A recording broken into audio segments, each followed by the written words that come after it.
Subscribe to our YouTube channel and don't forget to press the bell icon to get all the latest updates.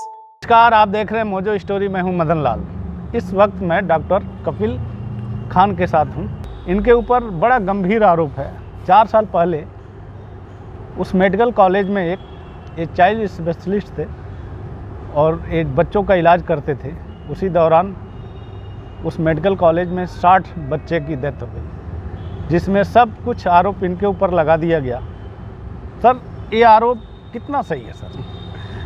160 doctors हैं और 2000 से ज़्यादा जो है नर्सें और वार्ड बॉयज़ होंगे, मतलब कम एम्प्लॉइज़ हैं। और पूरा बीआरडी का जो है ऑक्सीजन ख़त्म हुई थी, पूरे बीआरडी की।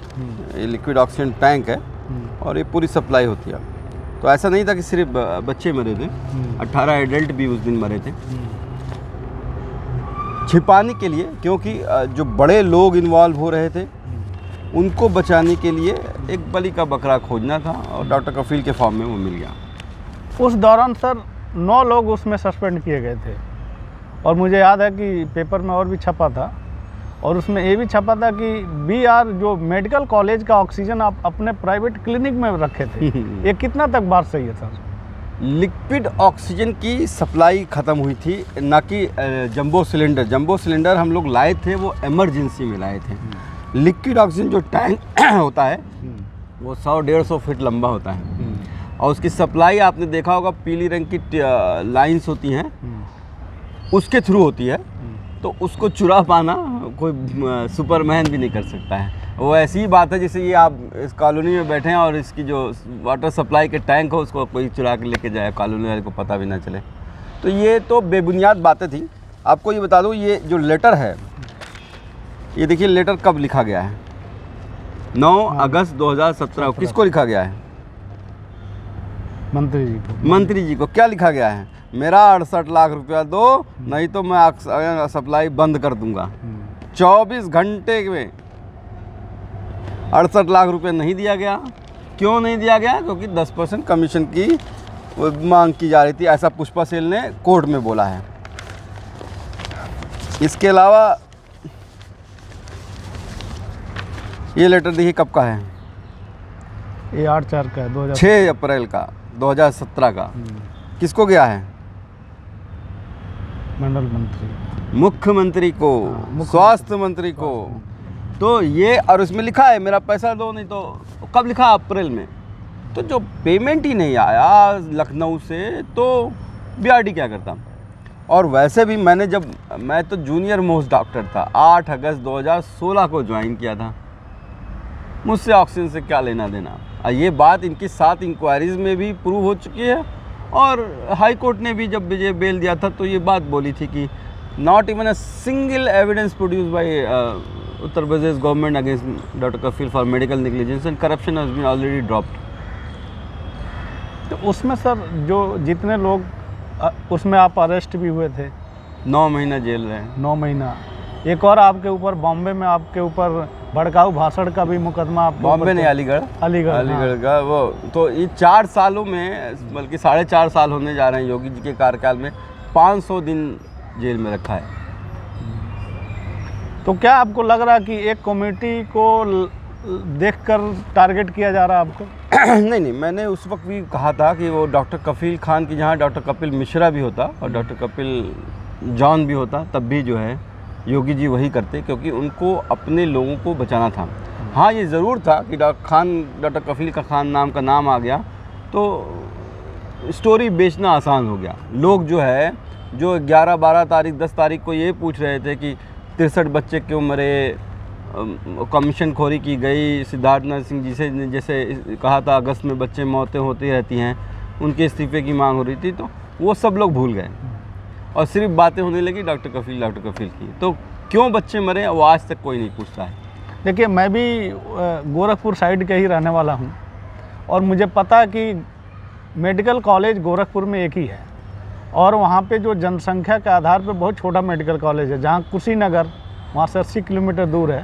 उस एरिया में भी, उस डिस्ट्रिक्ट में भी कोई बड़ा हॉस्पिटल है नहीं। बस्ती, महाराजगंज, खैलाबाद, कुशीनगर, देवरिया, छपरा, सिवान, नेपाल, मतलब आधा बिहार, आधा नेपाल, अब पूर्वांचल का अकेला मेडिकल कॉलेज है जो इतनी बड़ी जनसंख्या को देखता है, करीब करीब 2 करोड़ लोगों को। 2 करोड़ लोगों को देखता है।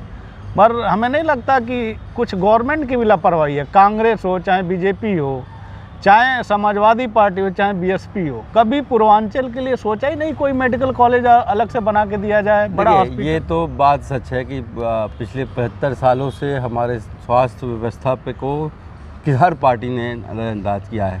जहाँ पे पूरी दुनिया में 6 से 8% तक स्वास्थ्य पे खर्चा होता है, इंडिया अभी भी 1% खर्चा करता है अपना जीडीपी का हेल्थ एक्सपेंडिचर पे।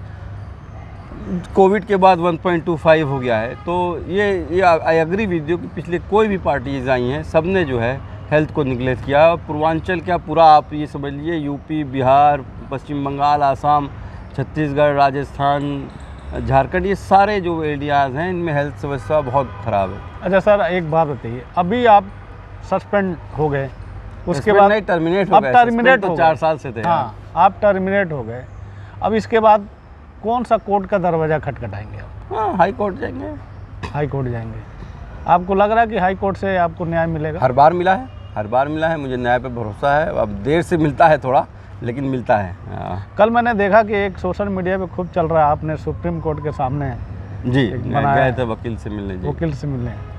तो मतलब आप सुप्रीम कोर्ट से भी ये एक रखे हैं कि यस, अगर हाई कोर्ट से कुछ नहीं होता है तो सुप्रीम कोर्ट आना होगा। पिछले 6 महीने से मेरा सस्पेंशन वाला मैटर हाई कोर्ट में ही हो रहा है, अभी तक कोई फैसला नहीं हो पाया। इस बीच इन्होंने ये फैसला ले लिया है, तो इसलिए मैं डिस्कशन करने के लिए गया था। तो अभी आप क्या करते हैं, प्राइवेट प्रैक्टिस करते हैं कि अभी नहीं? नहीं, मैं डॉक्टर्स ऑन रोड, हम लोगों ने एक इनिशिएटिव चलाया हुआ है जिसमें हम लोग डॉक्टर्स के ग्रुप बना के हर शहरों में जाते हैं, मतलब शहर का गाँव में जाते हैं जहाँ पे सरकार की स्वास्थ्य व्यवस्था नहीं पहुंच पाती है। हमने करीब इन 4 सालों में जो है, मतलब बीआरडी से जेल से निकलने के बाद जो है, इन 3.5 सालों में 250 के करीब कैंप हम लोगों ने मेडिकल कैंप किए हैं। अच्छा सर, जब आप हॉस्पिटल, जब जेल आप गए थे, उस दौरान आपके फैमिली के ऊपर क्या गुजरा सर, बताइए।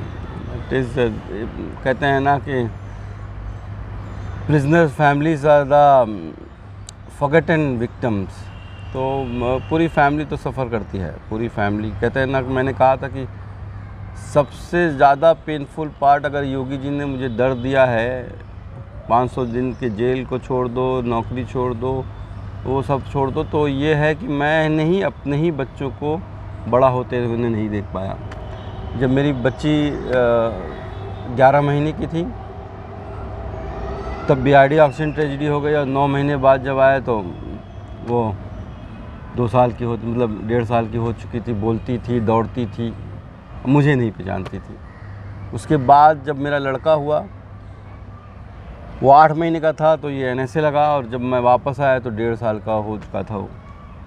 पापा बोलता था लेकिन पापा का मतलब नहीं समझता था। तो ये सबसे पेनफुल पार्ट है जो मेरा, जब मैं पढ़ता था, एमडी पीडियाट्रिक्स करता था, तो मेरे टीचर्स कहते थे कि जब तुम माइलस्टोन, तब तुम्हें याद होगा, सही समझ में आएगा, तब तुम खुद फादर बन जाओगे। यानी कि बच्चा पहली बार कब चलता है, कब दौड़ता है, कब सीढ़ी चढ़ता है, और वो सबसे प्यारा लम्हा मैंने खो दिया। अब इसके बाद आप क्या कदम उठाएंगे सर? नहीं, मैंने कहा था मैं फॉर्मल लेटर आ जाए। अभी तक तो सारी बातें मीडिया से ही पता चल रही है। प्रिंसिपल सेक्रेटरी साहब ने जो है मीडिया को बताया है, मुझे नहीं बताया है, कोर्ट में भी नहीं इन्फॉर्म किया। तो एक बार जब फॉर्मल लेटर आ जाएगा तो देख के उसके बाद कोर्ट जाएंगे। और अपना जो डॉक्टर्स ऑन रोड और हेल्थ फॉर ऑल का कैंपेन है उसको मैं कंटिन्यू रखूँगा। तो ये थे डॉक्टर कफील खान जो सस्पेंड हो गए हैं, टर्मिनेट हो गए हैं। उसके बाद भी ये अभी जनता की सेवा में लगे रहेंगे, और मैंने इनसे बात किया। आप देखे होंगे, बने रहिए मोजो स्टोरी के साथ। It's great to see you here. Thank you for watching our work.